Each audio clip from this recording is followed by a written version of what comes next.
আমাদের পকেট পরোটা রাজুদা, হ্যাঁ পকেট পরোটা রাজুদা শিয়ালদাতে বিক্রি করে। সে একটি ওয়েব সিরিজে সুযোগ পেয়েছে এবং সেই নিয়ে মাতামাতি তোলপাড়। একটি নামি দামি প্রোডাকশন সংস্থা এবং একটি জনপ্রিয় ওয়েব সিরিজে সে সুযোগ পেয়েছে, সেটা নিয়ে তোলপাড় আর কি। তো রাজুদা কিন্তু কোনোদিন অভিনয় করতে চায়নি। রাজুদা পরোটা বেচতে চেয়েছে, পরোটা বেচে বড়লোক হতে চেয়েছে, রোজগার করতে চেয়েছে। তাতে কোনো আপত্তি নেই, রাজুদা পরোটা বেচুক, পরোটা প্রচুর প্রচুর পরিমাণে রোজগার হোক। কিন্তু তাকে মানে ওয়েব সিরিজে নেওয়া কতটা যুক্তিসঙ্গত সেটা আপনারা কমেন্ট বক্সে কমেন্ট করে জানান। কেন কি যারা ধরুন অভিনয়ের জন্য চেষ্টা করছে, একটা ভালো সুযোগের জন্য চেষ্টা করছে, যারা রাত দিন অভিনয়টা নিয়ে চর্চা করছে, তাদেরকে এই সুযোগটা যদি দেওয়া হতো তাহলে ভালো হতো বলে আমার মনে হয়।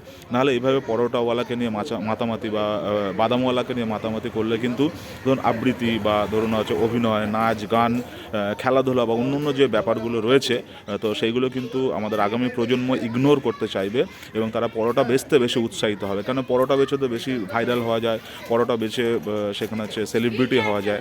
তাহলে এই সমস্ত যে অন্য অন্য যে কার্যকলাপ বা অ্যাক্টিভিটিসগুলো আছে সেগুলো ছেড়ে তারা কিন্তু পরোটা বেচতেই উৎসাহিত হবে।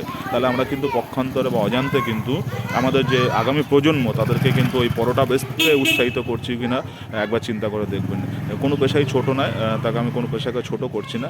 যার যার কোয়ালিটি আছে, যে যেমন কাজ করতে চাইছে তেমন কাজই করুক এবং সমাজে ভালো কাজ নিয়ে মাতামাতি হোক। পরোটাওয়ালাকে নিয়ে যেমন মাতামাতি হচ্ছে, যারা ভালো কাজ করছে তাদের নিয়েও মাতামাতি হোক বলে আমি মনে করি। আপনি কি মনে করেন? ধন্যবাদ বন্ধুরা।